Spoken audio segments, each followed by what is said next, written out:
आप देख रहे हैं सत्यहिंदी.com। एक नजर अब तक की सुर्खियों पर। पाकिस्तान की नेशनल असेंबली मंगलवार 6 मई को सुबह 11 बजे फिर बैठक करेगी।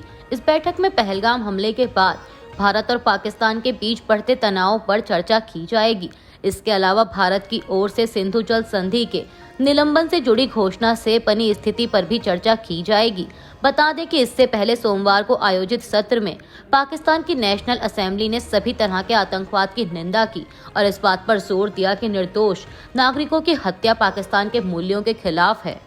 पाकिस्तान अपनी हरकतों से बाज नहीं आ रहा है। पाकिस्तानी सैनिकों ने जम्मू कश्मीर में नियंत्रण रेखा यानी LOC पर संघर्ष विराम का उल्लंघन जारी रखा है और कई सेक्टर में बिना किसी उकसावे के गोलीबारी की।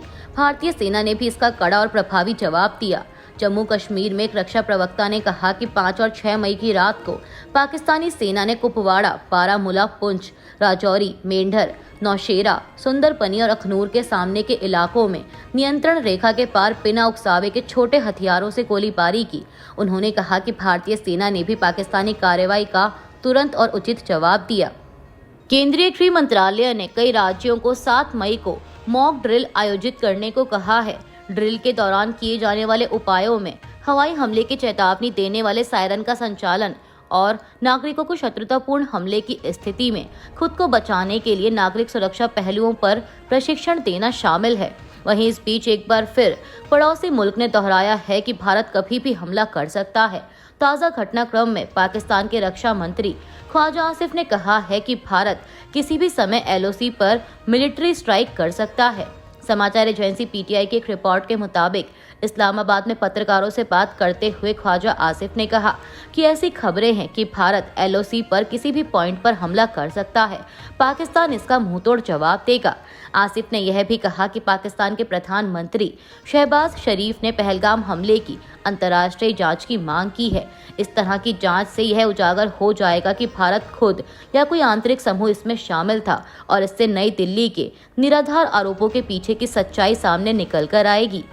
पाकिस्तान के सेना प्रमुख जनरल आसिम मुनीर ने सोमवार को कहा कि उनका देश अपनी प्रतिष्ठा की रक्षा और लोगों की भलाई के लिए पूरी ताकत से जवाब देगा। सेना की ओर से जारी बयान के मुताबिक जनरल मुनीर ने GHQ में 15वीं राष्ट्रीय कार्यशाला बलूचिस्तान के प्रतिभागियों के साथ बातचीत के दौरान यह टिप्पणी की। बयान के अनुसार मुनीर ने इस बात पर जोर दिया कि पाकिस्तान क्षेत्र में और उसके बाहर शांति चाहता है, लेकिन अगर पाकिस्तान की संप्रभुता और क्षेत्रीय अखंडता का उल्लंघन किया जाता है तो वह अपनी राष्ट्रीय प्रतिष्ठा की रक्षा और लोगों की भलाई के लिए पूरी ताकत से जवाब देगा। बयान के मुताबिक सेना प्रमुख ने कहा कि आतंकवाद किसी धर्म, संप्रदाय या नस्ल को नहीं जानता और अटूट राष्ट्रीय एकता के साथ इसका मुकाबला किया जाना चाहिए।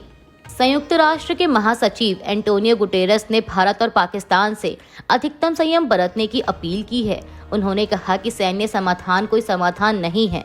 उन्होंने एक बयान में कहा कि भारत और पाकिस्तान के बीच तनाव चरम पर है। मैं दोनों ही देशों की सरकारों और नागरिकों का सम्मान करता हूं और UN शांति मिशन में दोनों के ही योगदान के लिए आभारी हूं। ऐसे में ये देखकर मुझे पीड़ा होती है कि उनके आपसी संबंध इस खतरनाक मोड़ पर आ गए हैं। मैं एक बार फिर कड़े शब्दों में पहलगाम में पर्यटकों पर हुए हमले की निंदा करता हूं और पीड़ित परिवारों के प्रति संवेदनाएं प्रकट करता हूं। आम नागरिकों को निशाना बनाना अस्वीकार्य है और जो भी इसके लिए जिम्मेदार है उन्हें न्याय के कटघरे में खड़ा करना चाहिए। UN महासचिव ने आगे कहा कि इस मुश्किल घड़ी में टकराव जल्द ही नियंत्रण से बाहर हो सकता है। ये अधिकतम संयम बरतने का समय है। दोनों देशों को ये मेरा संदेश है, कृपया गलती ना करें।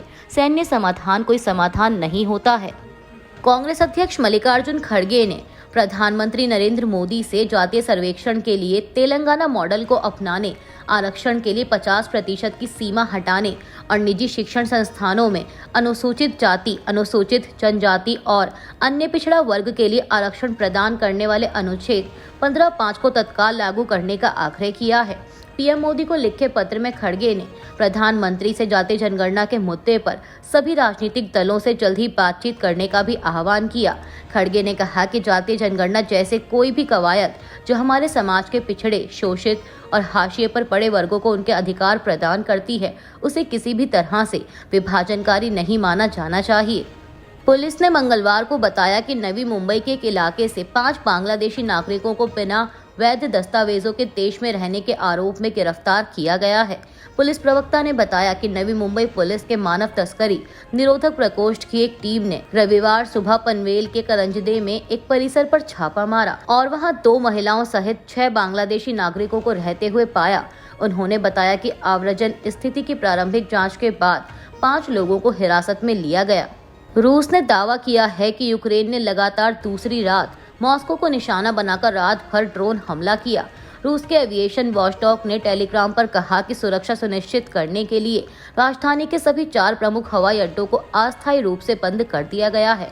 मॉस्को के मेयर सर्गेई सोबियानिन ने सोशल मीडिया पर कहा कि कम से कम 19 यूक्रेनी ड्रोन अलग अलग दिशाओं से शहर में पहुंचने से पहले ही नष्ट हो गए थे। उन्होंने कहा कि नष्ट हुए ड्रोन का कुछ मलबा शहर में आने वाले प्रमुख राजमार्गों में से एक पर गिरा था, लेकिन कोई हताहत नहीं हुआ। यूक्रेन ने अभी तक इस पर कोई टिप्पणी नहीं की है, लेकिन यूक्रेन के शहर खार्किव के मेयर ने कहा कि रूस ने रात भर शहर में और साथ ही कीव क्षेत्र में भी ड्रोन हमले किए। एयरलाइंस ग्रुप लुफ्थांसा ने मीडिया को बताया कि उनकी एयरलाइंस फिलहाल अनिश्चित काल के लिए पाकिस्तान एयर स्पेस का इस्तेमाल नहीं करेगी। इस वजह से एशिया से जाने वाली कुछ उड़ानों में अधिक समय लग सकता है। एयरलाइंस ग्रुप लुफ्थांसा ने अपने इस फैसले पर बयान जारी किया। बयान में कहा गया है कि हम सभी यात्रियों से आग्रह करते हैं कि उड़ान से पहले ऐप और वेबसाइट पर अपनी टिकट और यात्रा से जुड़ी जानकारी की जांच कर लें। लुफ्थांसा ग्रुप सभी घटनाक्रमों पर नजर रखे हुए है। लुफ्थांसा ग्रुप की प्राथमिकता उसके सभी एयरलाइंस की सुरक्षा करना है। बता दें कि लुफ्थांसा ग्रुप में कई बड़ी एयरलाइंस जैसे Lufthansa airlines, Austrian airlines, Brussels airlines, ITA airways, Eurowings और डिस्कवर एयरलाइंस शामिल हैं। लुफ्थांसा ग्रुप का यह फैसला उस वक्त आया है जब भारत और पाकिस्तान के बीच तनाव बढ़ा हुआ है। एक इजरायली अधिकारी के मुताबिक इजराइल की सुरक्षा कैबिनेट ने हमास के खिलाफ अपने सैन्य हमले का विस्तार करने की योजना को मंजूरी दे दी है। अधिकारी के मुताबिक इसमें गजा पर कब्जा करना शामिल है। इजराइल के प्रधानमंत्री बेंजामिन नेतन्याहू ने कहा कि कैबिनेट ने हमास को नष्ट करने और उसके बाकी बंधकों को बचाने के लिए बलपूर्वक अभियान चलाने का फैसला किया है। नेतन्याहू ने कहा कि गजा की 21 लाख आबादी को बचाने के लिए स्थानांतरित किया जाएगा।